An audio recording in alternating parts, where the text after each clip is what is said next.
some patients have issues with certain kinds of treatments, like how many antibiotics have I taken in my life or whatever. How do you convince them, and this goes at both ends of the spectrum. Children are probably hard to get to take their medicine, or parents are hard to give it, and the elderly, who may or may not forget to do it. How do you work on that? How do you give them the right, hopefully you give them instructions on what to do, when to do it, and in a way that they'll actually follow it? That's a great question, as many practitioners likely struggle with. Again, you can make recommendations. You can't force people to do what you ask them to do. When it comes to children, a lot of pharmacists will now add flavors to medicines to make them taste a little bit better. We actually, when I was in residency, had a class where we lined up all of the liquid antibiotics and had to taste them all. So I now know which antibiotics actually taste worse than others, and we'll actually take that into account within prescribing, because if the medicine tastes so terrible and you can't get the patient to take it, it's not going to help them. Mm-hmm. I've taught a lot of parents a trick that I learned with my own children with taking a pill was, I'd say, take whipped cream and put the pill in the whipped cream, because children like whipped cream, so it makes the pill easier to swallow. On the other end of the spectrum, in patients who are elderly and may have memory issues, we do a lot of writing down what we recommend to do. Mm-hmm. We make sure that the prescription pharmacy has very clear directions on that. I do tend to lean more towards medications that only have to be taken once to twice a day, as opposed to 3 to 4 times a day, because most medical studies will show that compliance with more than twice a day is not very good. Yeah. Actually, people also will take over-the-counter medications, herbal, so-called organic treatments. Are these in any way helpful or harmful when you've prescribed something? Do they interact badly? So we do ask patients, particularly if we're going to do procedures, what supplements they may be taking, because some are known to cause more problems with bleeding. The unfortunate thing about supplements is a lot is not known about them because they're not tested by the FDA. So we don't really always have a clear guide as to what symptoms they can be causing. Just this past week, I saw a patient who presented with an abnormal smell in the nose, and the patient was taking a number of supplements, and I, just like anybody else, Googled the potential side effects of the supplements, and one of them might have been the cause of that. So we actually backed him off of his supplements just to see if the symptoms would improve.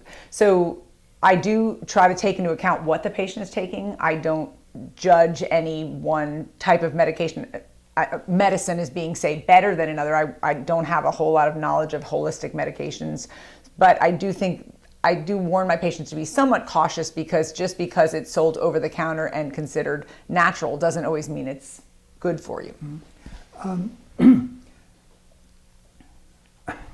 Comes to another question. What about acupuncture? Do you deal with it? We don't deal with acupuncture, and I have had some patients who've had relief with acupuncture in the past. So my answer to that, if a patient were to ask me, is I truthfully don't have enough knowledge to give my opinion. I think if the patient receives some benefit, then they should proceed in that direction. But I really don't have any experience with it.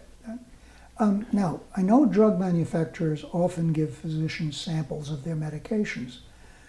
I assume from what you said earlier, you hope that the Academy has looked at it or knows something about it. But the question that I have here is, how do you know which of these many products will be right for your patient? So actually, interestingly, we get very few samples from prescription companies anymore. There are some drugs that are now, newer drugs may come in samples, but the truth is that practice has changed a lot in the 20 years that I've been here. So I tend to stick with the things that work for me. For example, nasal steroids are a great example. So nasal steroids, there are now 3 of them sold over the counter: Flonase, Nasacort, and Rhinocort. And all 3 of them work quite well. I often guide my patients towards Nasacort because it doesn't have a perfumey taste. So Flonase is a very effective medication, and it's probably the least expensive and certainly has been around the longest. But when it comes to Nasacort, particularly if I have a teenage patient or someone who says, I don't like to use nasal sprays, I may guide them towards something that has less of an odor or fragrance to it. But I kind of stick with the tried and true things. I mean, in ENT, there are, again, some, for example, I keep referring to broad spectrum antibiotics. One of the most common ones that you'll see used in ENT is Augmentin, which is amoxicillin mixed with clavulanate. That's generic, and most of the antibiotics that we are using these days have gone to generic, so I don't feel like it influences a lot of my choices for medications. Got it. When you recommend medications, I'm sure you pay attention to the risks that are seen with that medication and their interactions with others. How do you track that down? I mean, and how do you keep track of it? So it's actually now a lot easier than it used to be. Sometimes the computerized medicine hasn't always made my life easier, but when it comes to medications, it actually does. Because if I were to prescribe a medication that had an interaction with one of your other medications, and that's why my nurse in advance writes down the medications you're taking and enters those into the computer, my computer software will actually alert me to that. So that helps me to prevent a phone call from the pharmacist later on, and or allows me to make a phone call to the pharmacist before the patient even goes to the pharmacy. What alternatives do we have for that? And some of it is knowing the generalized, there are some medications that have common side effects, and so we kind of are alerted to those. But that brings up to the point why we are always want our patients to come in with a list of their medications so we know exactly what they're taking. Okay. I'm pleased. And now that's great for medications that are FDA or Academy screened.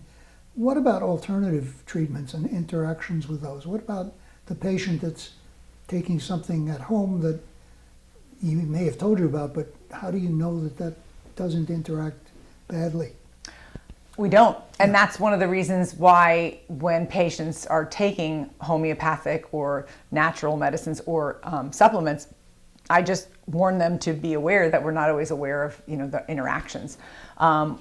One common thing that we'll see that is something that can cause a problem for us is vitamin E, because it can make the blood, less likely to clot. So if we're doing procedures, we always have our patients stop vitamin E. But there's many supplements out there that we don't really have any knowledge of what they do. There's multivitamins that contain things. Correct. That to be thought about. You often ask the patient to come back or return visit to see what's been achieved. The various times that apply to between visits, how do you discuss with the patient what they can expect between the first visit and your return visit, and to make sure that they understand the importance of following your instructions, which we've already touched on, but it's again a matter of getting the patient to work with you. Right. So I think our office does a really good job of patient follow-up, and I encourage my patients, if they have questions or problems, to call, and that we'll answer that phone call within a 24-hour period of time, which I think we're quite good at doing, which makes my nurses quite busy. But I try to, when I am going to plan a course of treatment for any medical problem, to really outline what to expect next. For example, just this past week, I met a patient who came in with a neck mass and ultimately ends up having a cancer of the base of his tongue and with masses in the neck from that cancer. I'm not the doctor who treats it, I'm the one who diagnosed it, but I then explained to the patient and his wife the next steps. Which doctors are we going to refer him to? What's the likely treatment?